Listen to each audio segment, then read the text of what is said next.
Good evening, boys and girls. I hope you're well. I'm Mrs. O'Connor and I am here to read you your bedtime story for this evening. So I hope that you have brushed your teeth. I hope that you are dressed in your really comfortable pyjamas and that you are ready to come on a story and a journey with myself and two rather interesting characters, Danny and Dino. Now this story is a little bit stinky, it's a little bit gross, and it's a lot of fun. So without further ado, The Dinosaur That Pooped a Planet by Tom Fletcher and Dougie Pointer.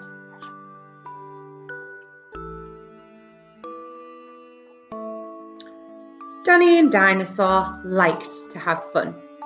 Some days they had lots, and some days they had none. One day they were bored, they had no games to play. Danny said, "Dinosaur, what should we do today? Shall we mow the lawn? We could tidy the place. We could do our chores. Or we could go into space." "But you mustn't forget to have lunch," said their mummy. "You cannot have fun without food for your tummy." So they packed a packed lunch for the Science Museum, where rockets were kept if you wanted to see them. There were hundreds of rockets and spaceship surprises, tall ones and small ones of all shapes and sizes, and one that was ready to launch with a door big enough for a boy and his pet dinosaur. They ignored all the warnings, they couldn't care less. They pressed all of the things that they shouldn't have pressed. T-5, 4, 3, 2, 1, ignition.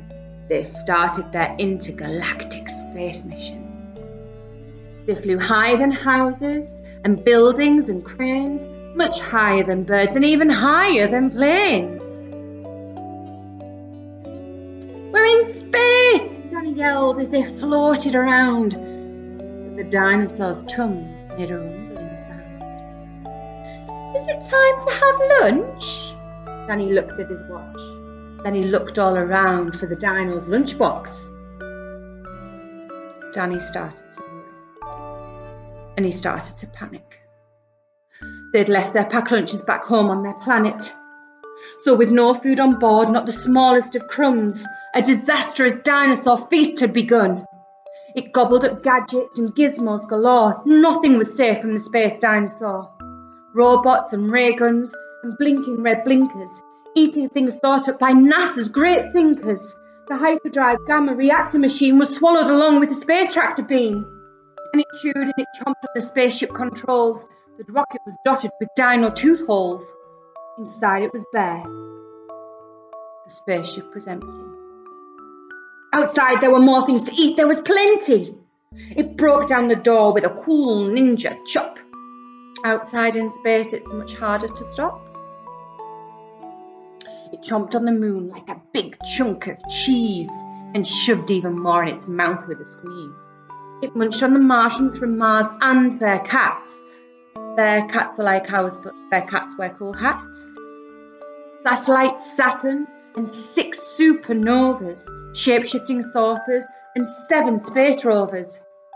It guzzled 5 gallons of fuel from the tank, and Danny's jaw dropped as he watched what it drank.